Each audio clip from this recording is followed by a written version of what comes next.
Okay, let's do this tier list. So, this is purely what I believe is the strength of each character based off their overall matchups in the game. Okay, so how well they do against every single character, but predominantly what's the major factor for me is how well they do against the top tier characters. I know that sounds kind of redundant because it's, you know, what you perceive as top tier, what you don't perceive as top tier, but that's my logic. Whether it's sound or not, I don't care, it's my logic. So, number one character in the game is Sol. He has every single tool that you'd want in Guilty Gear. He has a 3-frame normal, which is 5k. He has a DP. He has a command grab. He has a projectile, which helps him retain pressure, space control. He has 6S, which is a new addition in this game, which is absurd, like a crazy good move. And then not to mention, of course, you know, the Fire S as well. His damage output is absurd. I think he has some of the highest damaging bread and butters, like outside of, you know, the optimal combos. I think just taking him as a bread and butter character, you can easily do 50 to 80%. Can I zoom in on the screen? Technology. There we go, boys. But yeah, like I was saying, 50 to 80%, and that's bread and butters, right? Very little effort, not huge execution requirements, and it's not like, you know, spacing specific, you know, where you are in the stage specific or anything like that. Overall as well, I think he does very well against every single character in the game. I don't think he has a bad matchup, and if someone made the argument, I would say like at most it's 5.5 in the other character's favor. So I definitely think he's the best character in the game. He's top one. Up next, I think Mei is the second best character in the game. Same kind of reason, same kind of logic. She has every tool except a reversal.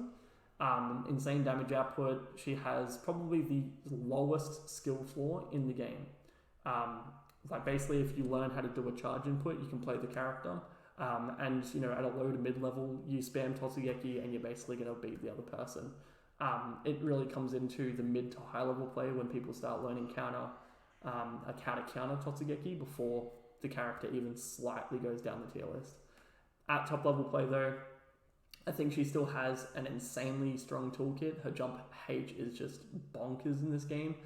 It's historically been really good as well in Exerd, but in this game it's just the amount of damage you can get off counter hit, plus the amount of space she controls with air dashing around with that button is just crazy. Not to mention her ground normals, namely 2S is the big one, right? 2S is just crazy good in this game. Then of course you've got the innate burst bait command grab in the corner combo. It's just crazy damage. You land that on someone like Milia or Chipp and they just explode. That's easy 60%, and that's without super. So yeah, it's very strong character, Mei. Now this is where I'm going to deviate from the norm. Normally people would put Chipp third. As a Chipp main, I think it's my duty to downplay him as much as possible, right? So the other argument that people make is Ram Lethal. I disagree with both of these. I think both Ram and Chipp are actually worse than people think. Chipp for sure, because it's so easy for, like at the top level, right? People don't really make mistakes. Like top players don't really make mistakes. Like you'll still see mistakes at the moment because the game's still relatively new, but give it another month and people will really start having a solid game plan. They know their combo routes. They know their pressure strings, like, you know, based off just standard muscle memory. So I think Chipp will be really good in that aspect, right? Because the Chipp players like Kazunoko aren't going to be making much mistakes. However, on the opposite side of the piece as well, people are going to get way better at blocking this character. People are going to get way better at reacting to the leaf throw with this character. And I think that's going to be a major hindrance in where people are currently placing on the tier list. We already see people like Jump 2K, for instance, is like a broken normal. I did air quotes even though my camera's off, but yeah, it's a broken normal, a lot of people think, in Japan namely as well. However, if you look at the two characters that are already placed in the tier list, Sol and Mei, they get counter hit combos from their 2Hs, which leads to 70% on Chipp. So there's a major risk with that normal. Yes, it's plus. Yes, it's a really good normal. Don't get me wrong. The jump 2K is insane. However, the more people get more familiar with the matchup and familiar with the character, Chipp's going to slowly start descending down that tier list. Ramlethal, I think she's in a similar boat. I think she's too straightforward for the game, to be honest. Like, she has some dirt in the corner when she starts getting blue RC, PRC, like when she starts hitting that 50% tension, she starts to have that dirt. However, I think it's not enough to be scared of in neutral from her. Like, she has Fire Ash, she has Jump S, which are insanely strong normals, but I think someone does it better than her. And I think Giovanna is that character. I think Giovanna is being slept on at the moment pretty massively in the world. She has pretty much like the best neutral, I think, without a projectile, right? So where Mei's Totsugeki is basically a projectile, right? Because she just comes out instantly and she controls that space. Sol with Gunflame. She has her 2D, which is absurd, right? So it has a lingering active hitbox, a very, very low profile hurtbox, so she can kind of anti-air with it, similar to if you ever played King of Fighters, Andy's Crouch D in that game was an anti-air. She can do a similar thing.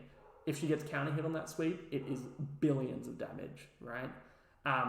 Her dash speed in this game is absurd. Like, it's insane to me thinking that Chipp is only just faster than her in neutral, right? Like, on the ground, it is just crazy how quick she is. Not to mention, the reason why I think she's also placed here in the tier list is, like I was just mentioning, right? The more people get familiar with matchups and familiar with the game engine, I think she's going to get better. The reason why strike throw in this game is going to continue to get better and better the more people get more comfortable with the game engine. As well as her pressure is all safe. She has plus frame normals, she has fuzzy mix-ups in the corner, she gets safe jumps off throw in the corner, and she can just basically loop her pressure, so it's really, really strong. Next up, we've got, I think, Chipp comes next. So he doesn't move too far down the tier list, but he's moved down, from where people generally put him. Chipp's still really strong. I don't think he's going to be a bad character by any means, but he's just never going to be the best character in my eyes. And I think where people currently put him in the tier list is wrong. And I think over the next period of weeks to a couple of months, I reckon he'll start slowly descending down their lists. Next up is Ramlethal. Again, I think she's quite basic and she doesn't have too much to be afraid of. However, her normals are still really good. She still controls space very well. Great damage output, and she does have some dirt in the corner. Now, this is where everyone's lists kind of differ, and this is the kind of mid-tier of the game, I would say, probably. Even though all of these characters are going to fall into the A tier, I think this is generally when people start going on, the first question when someone picks up a new fighting game, who's top 5, who's top 3, who's the best character? I think these are the definitive top 5, and then after this is where there's a lot of arguments between, who's 6th to 10th, and there's a lot of argument on who can kind of go in that range. So next, I think Zato, Leo, Milia, Nagoriyuki, and Axel, and Potemkin are all in the same tier. So every single character basically outside this top 5, so this is all ordered, the top 5, all of this here, these 6 characters, could go in any order. I think there's an argument for every single character to be placed higher or lower than the other one out of those 6 characters. All of them have insanely good strengths, but all of them have pretty big weaknesses as well. You look at Zato can't confirm off any of his crouch lights, and then he only has 2k, which is a slower normal. That's basically the same issue Axel has. He's got quite slow normals in the grand scheme of the game, and he doesn't have a reversal outside of super. Leo is really, really good in this game. I think He could be, a sleeper character as well. I think he could possibly go up the tier list. However, I just haven't seen, enough tech with him yet to really rationalize me putting him any higher or into the top 5, for instance. If you said he was 6th, sure, I would agree with you. But, like I said, it's not really ordered this next range of characters. Milia is insanely good. I think she's one of the characters that will just keep getting better in the game. Again, with that familiarity of what's going on in the game engine, her mix is always going to be super potent. You're never going to learn to be like, oh, I can react to fuzzy high-low, mix-ups, blah, blah, blah. I can react to her double IAD over me, I don't think you'll ever be able to react to that stuff, so I reckon she'll always be really strong. What's lacking for her is her ground neutral game. Her air neutral game is insane. I've come to notice this over the past couple of days versus Zed in a little bit of a set versus his Milia. Her jump slash or HS, whichever one it is, the horizontal hair normal in the air is just an absolute force. You cannot contest that normal in the air. Nagoriyuki, I think, is in a similar boat as Leo, where they could potentially move up the tier list, but not really down, I don't think. I think this character is crazy when it comes to forcing mix-ups. Similar to Milia, but Milia kind of needs that knockdown. Nagoriyuki just kind of gets in your face from mid-screen distance, either doing his Beyblade move or his teleport after the Shadow Clone. And he just kind of gets in your face and it's a strike throw game, and then he just rinse and repeats, and then he just does 1 billion damage.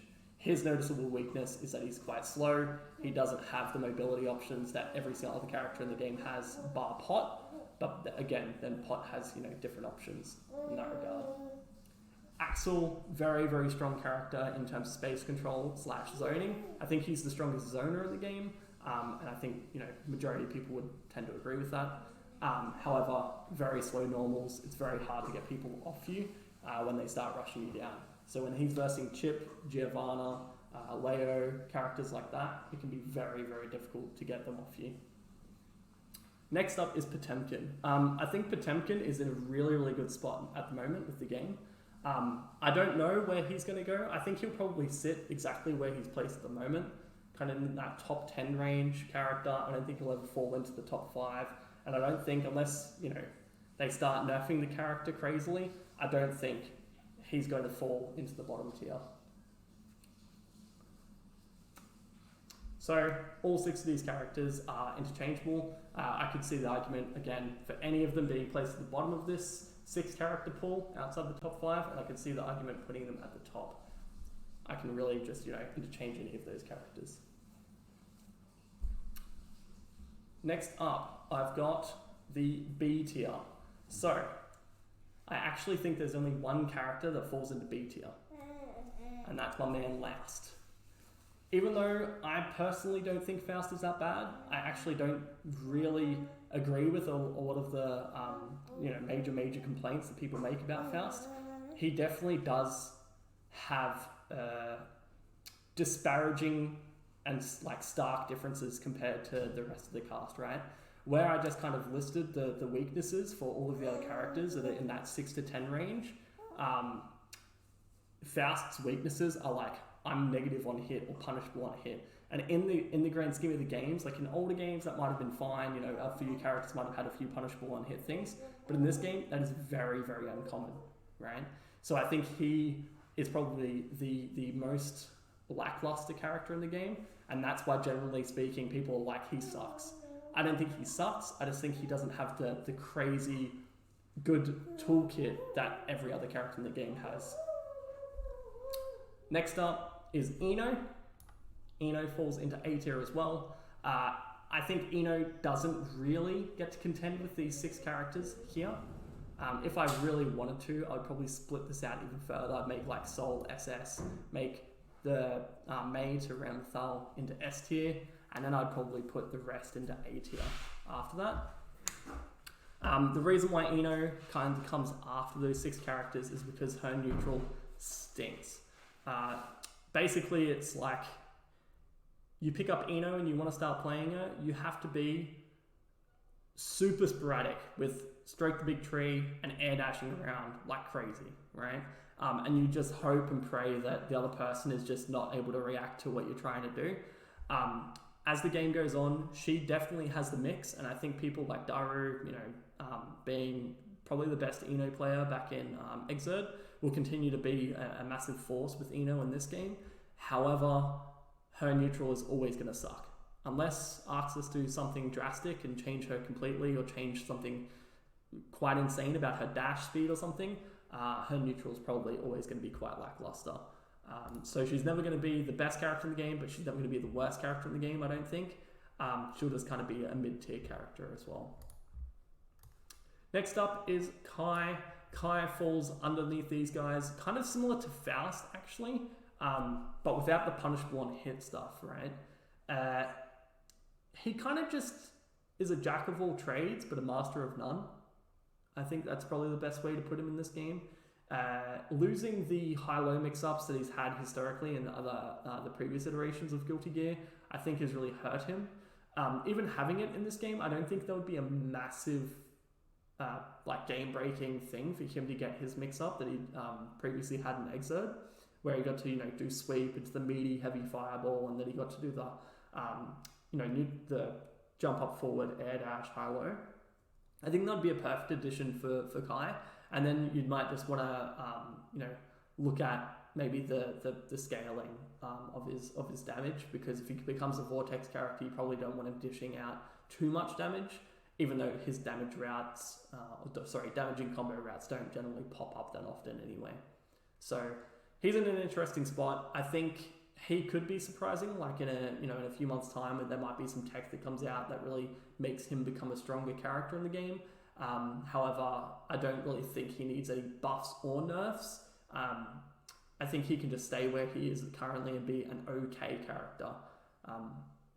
Obviously, if you're a Kai player, that's not what you want. You want him to be broken, but where he's sitting at the moment, I think he's just okay. Last character is Anji. Anji's a bit of a weird one. So a lot of people, I think he's probably a very polarizing character from what I've seen from people's kind of thoughts on him as a character in this game. I know a lot of people say that you can just DP his Fujin mix-ups and stuff like that. I'm yet to see that at a high level. I kind of just see Anji dashing around with his super quick IAD option. I think it's jump H, the quick kind of down forward fan attack. And then I just see him, kind of doing throw vortexes in the corner with the butterfly mix up. So he's a bit of a weird one. I think he could potentially go down the tier list the more people get comfortable with him, and become the worst character in the game, worse than Faust, even with Faust's, punishable on hit things like jump GK being not the button that it used to be. So yeah, he's in a bit of a weird spot at the moment. I wouldn't say he's a great character by any means necessary. Definitely don't think he's amazing, but he has some pretty interesting matchup specific stuff. Like, for instance, I've been playing a bunch of Axel since the game's release. I think Anji is really good against Axel. Namely because of the flash parry with his spin. He can actually punish like 80% of Axel's normals by flash parrying it. And because he can change, to my knowledge anyway, the timing of his twirls, depending on which version he does, it makes it really difficult for Axel to whiff punish and just, kind of not commit to those neutral options, because again, he has super fast IADs and his run speed isn't awful. It's not great, but it's not awful as well. So yeah, Anji's in a bit of a weird spot. C and D do not exist in this game. Again, B is the lowest tier that I would put anyone, and that's Faust in this game. I think if you play Faust, you're definitely putting yourself at a disadvantage, obviously, because you're not playing Soul, and then every other character kind of falls in this middle range. Actually, you know what? I might segregate it because it's tilted me a little bit. So I'm going to make this SS, not an SSD, and then we'll make this S and then A, because I think this is a bit more of a fair.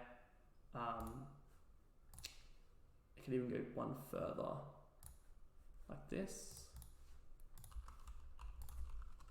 and that way it's a bit more accurate with how the tiers kind of fall. that's the tier list right there. So definitely Sol being my number one character. I think that he has the complete kit in the game. He does not have a glaring weakness at all. He has a 3-frame normal reversal, or like meterless reversal, command grab, insane damage output, great combo routes, really, really good matchups against all of the cast. I don't think he loses a matchup, that's what I said before. So yeah, I definitely think he's the number one character in the game. Chipp, again, I think will start moving down the tier list. He might even fall into that 5th position a little later on. Maybe Zato moves up, or one of these characters move up. But generally speaking, based off everyone's matchups in the game and how I see the characters, this is generally how I'm gonna place these characters. If I had to order this A+ tier, I would probably put it in this sequence. Probably put it in this sequence, I think. I think this is a really, really fair order for this kind of mid-tier range. The reason being is I think Leo and Milia, even though that they will definitely have their bad matchups, I think they can kind of just run their game, even if it is a bad matchup, and they can just kind of steamroll the other person. Zato was in a similar boat. He might have those bad matchups, like Chipp and Giovanna, I would imagine would be very, very difficult matchups for him, just because they can rush down so fast. However, if he gets the hit, if he gets the knockdown, and he gets the Oki, he could just explode them in 2 hits. So those matchups where they are bad, while they are bad, they're kind of like Dr. Doom's bad matchups in Marvel 3, where, yeah, they're really, really bad, but if he gets the hit, he probably can win them. So yeah,